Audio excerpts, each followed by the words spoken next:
Welcome back. This is Ike with Tactica, and we're going to continue with our rent roll in the lease charges format, and we're going to pull out concessions and utility income data. This is part 3 of a 3-part video series. If you haven't yet watched the first video titled Deciphering a Multifamily Rent Roll with Lease Charges, I checked that out first and then come back. It's linked below. In that video, we took a raw rent roll, we broke out all of the critical data needed to populate Tactica's value add model. In video 2, we extracted and visualized all move-in and lease expiration data. This video is going to start where we left off, and we're going to pull out concessions and other income items. If it feels like I'm flying through the steps, it's because we've already covered the common Excel formulas I use in much greater depth in the first 2 videos. They should be second nature at this point. As a reminder, the skills you learn today, you can recycle them and utilize them on any rent roll with the lease charges format. I see this layout all the time, and I haven't been stumped yet or unable to efficiently organize the essential data points. Also, if you're watching this video and you think there's a better way to do something, you should share your methods in the comments. I'm always looking to be more efficient. I'm sure other viewers are as well. If you've been enjoying Tactica's real estate content, I'd really appreciate it if you'd like the video, subscribe to our channel, and allow us to notify you when we're releasing new video content.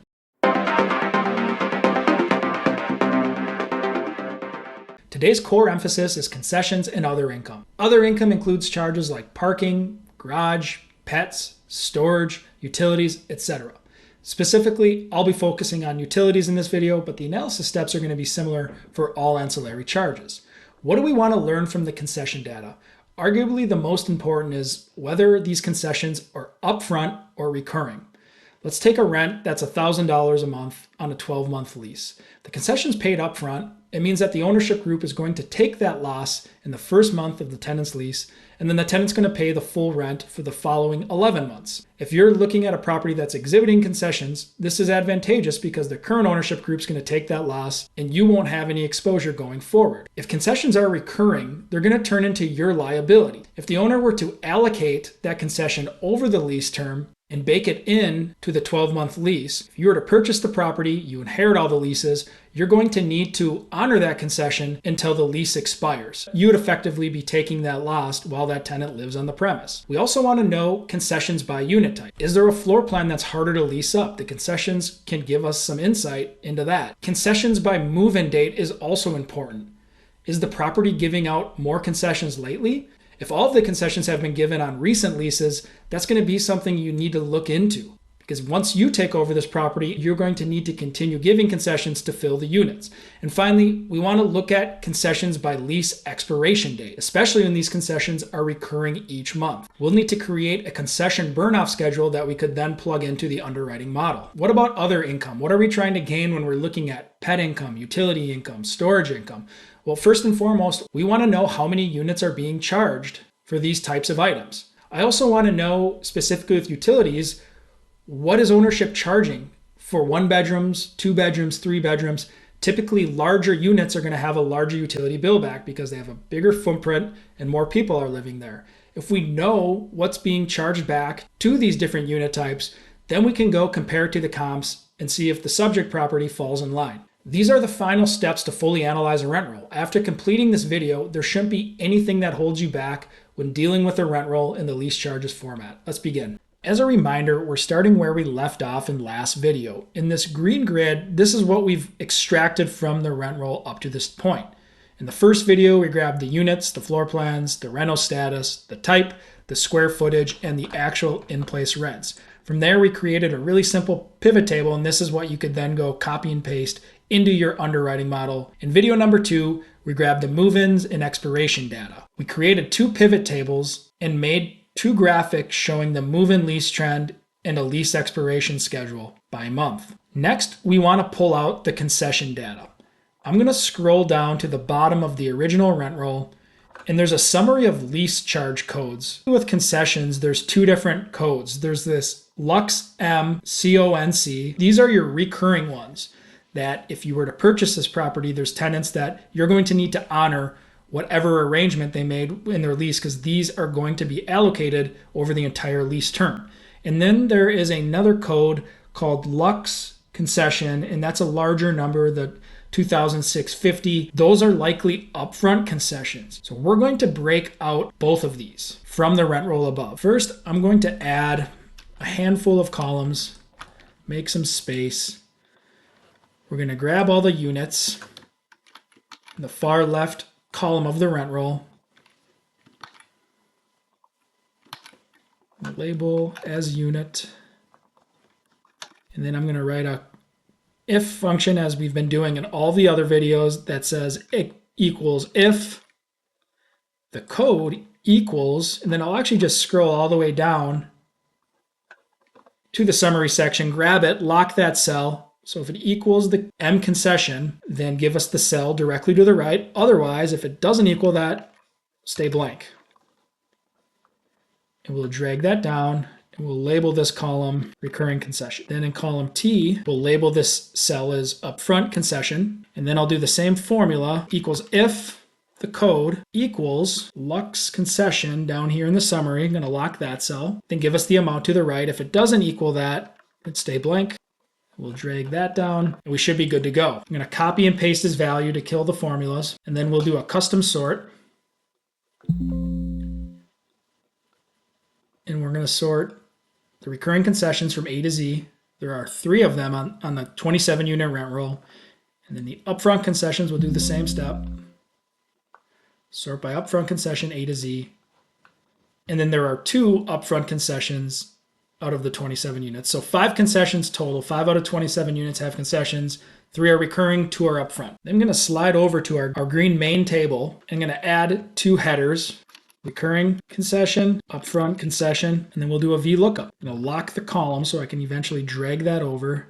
I'm going to grab the 2 columns. We only need to go until the data ends, so we only need to grab 3 rows worth. Lock those 2 columns. We're going to grab the concession amount, which is the second column.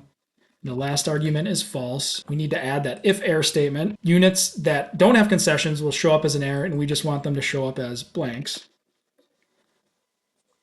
And we can drag that formula down.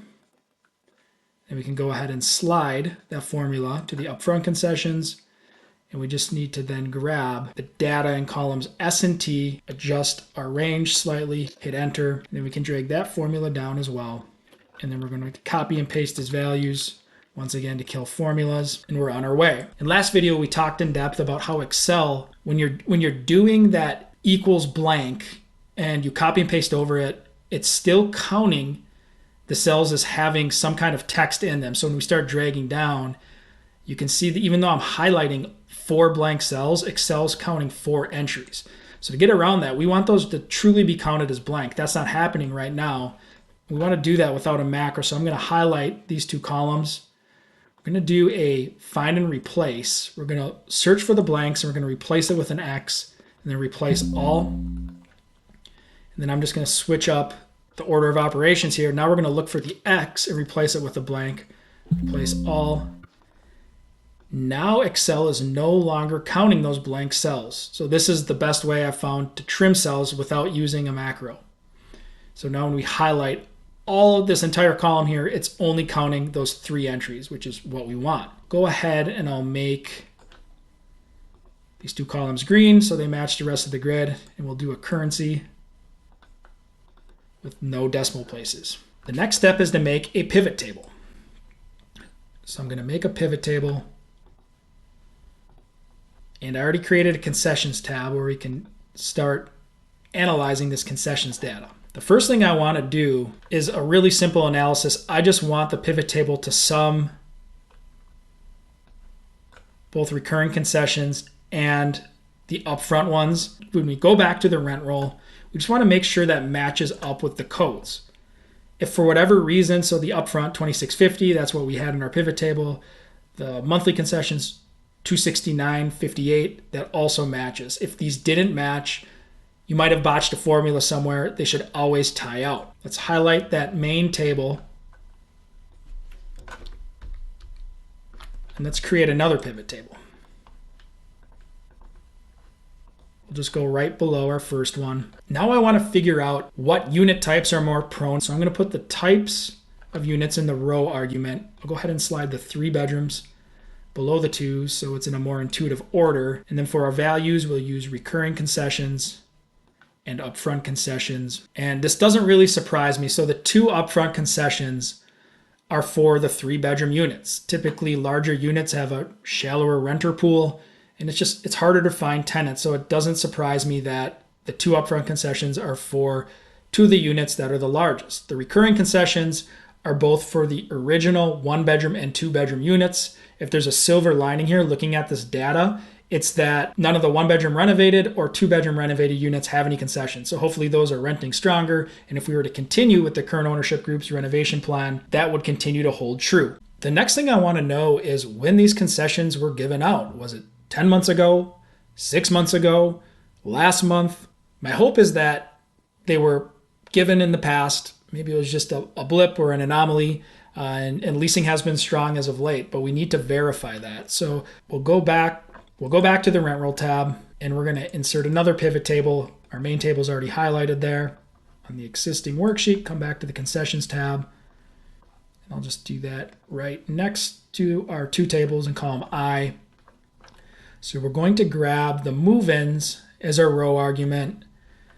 If you watched last video, you know I don't care about the quarters. I really only want to see what's been happening in 2022 and 2023. And then we'll expand the years so we can see the months. And then again, I'll grab the recurring concessions, the upfront concessions. I think the subtotals are a little confusing in these pivot tables, so I'll go to design, subtotals, do not show them. Fortunately, it looks like every single concession was given this month. Remember, we're looking at a June rent roll.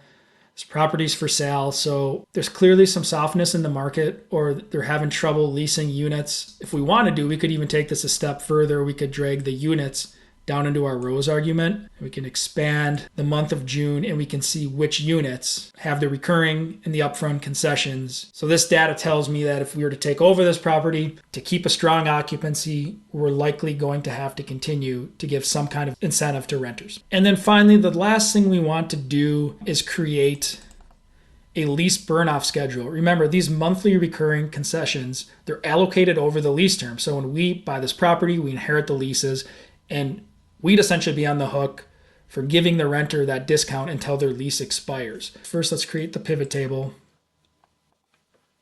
on the existing worksheet. Just do it to the right. We want to look at lease expirations. I'm going to do lease expirations. Again, I'm going to exclude the quarterly intel. I'm going to do a data filter. I only care about what's going on after we were to close on the sale. So this is a June rent roll, and let's say that our projected close date is July 31st. I only care about the exposure from August 1st and on. So I'm going to set a filter for after July 31st. I'm going to expand the years so we can see the months. And then I'm going to put only the recurring concession data into the value grid of the pivot table. I'm going to click into the pivot table. I'm going to hit design, and then we're going to remove the subtotals. Every lease that was signed in June with recurring concessions was a 12-month lease, and they will burn off in May of 2024. So what I would do then is our pro forma starts in August. That's why I started the pivot table at August. So our month 1 is August, our month 2 September, month 3 would be October, 4 November, month 5 December. And then I'm just going to keep counting the months. May would be the 10th month of year 1 of the pro forma. And then I'm going to take the concession data, and I'm just going to copy and paste as values off to the right. And then I'm just going to multiply the number of months we'd have exposure to this concession by the concession amount, and then drag it down through month 10. Obviously, with this example, it's super simple, right? Because there's only 1 month that has concession exposure. Now, this formula is a little overkill, right? This rent roll is only 27 units. We can see all the concession exposure will burn off in May. So we could just take that 269,580, multiply it by 10, and that's our total amount of exposure there. If you're looking at a larger complex, there's likely going to be recurring concessions in every month. So you want to create something that's a little more dynamic to easily calculate all of that exposure during year 1 of your pro forma. So as an example, so I would just sum all of this data here and say total. We can make it bold so it stands out a bit more.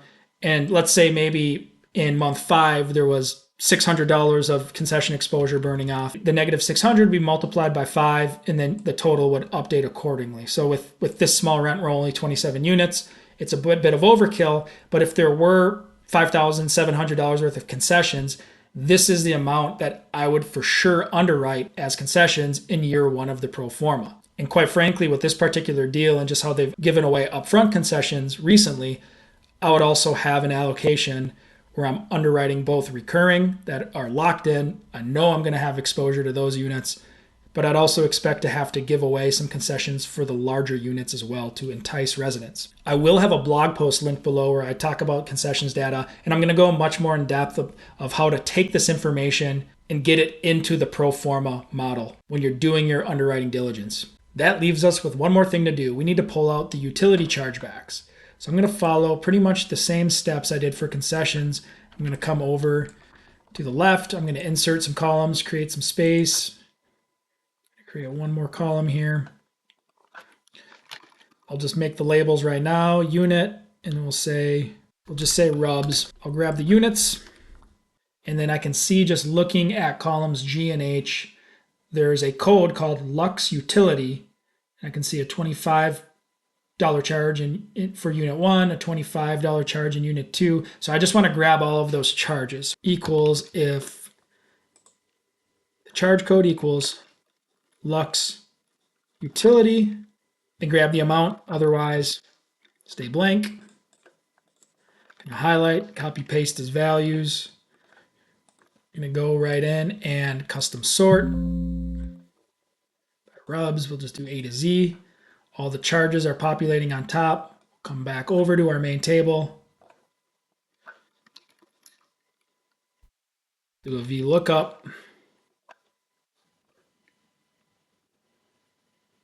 Lock it. Second column, false. Drag down. Got to add the if error statement like I always forget to do. Drag it again. I need to copy and paste his values. Control C, Control Alt V. While everything's highlighted, I'll do the find and replace. We're looking for blank. We'll replace it with an X. There's 4. And then we'll swap the order there. We're looking for the X. We'll replace it with blank. We'll close.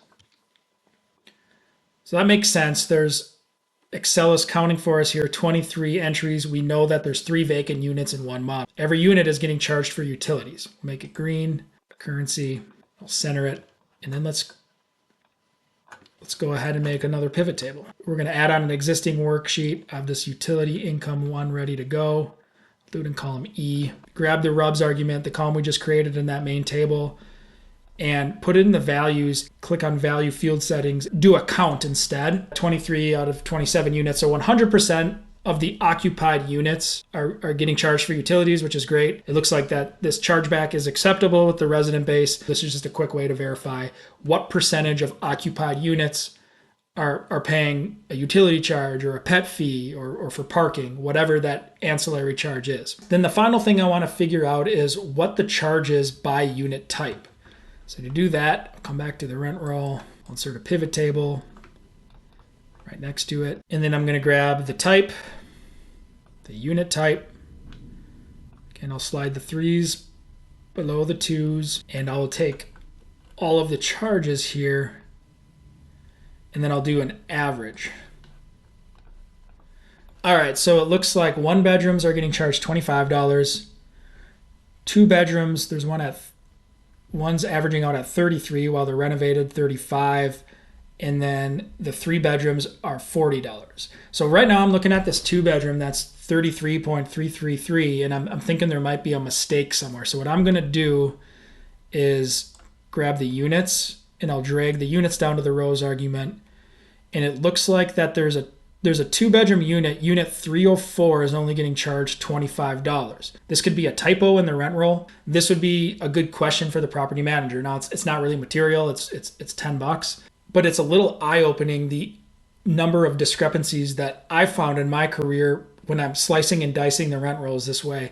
I've seen units that typically, you'd expect it to rent for $1,200, but the property manager accidentally entered in an extra 0, so it's a $12,000 rent. When you're doing these pivot tables, not only are you going to unlock a tremendous amount of insight for what's going on at the property and how to underwrite, also going to create good questions, and you're going to find little discrepancies that you can bounce off the property owner or the seller or the broker and hopefully get to the bottom of some anomalies that are potentially tripping you up. So to wrap up this utility chargeback analysis, I would take this information and I'd go look at the comps. If the subject property is charging $25 to the 1 bedrooms, what are the comps doing? Are they charging more? Are they charging less? Do the same exercise for 2 bedrooms and 3 bedrooms, and then figure out if there's upside in the pro forma. If all of the comps are charging less than this, I'm probably not going to be aggressive. If they're charging more and they're exhibiting good occupancy, there's likely some upside that you can hopefully be a little more aggressive with the bill back assumption in future years. That's going to conclude the video and the rent roll with lease charges series.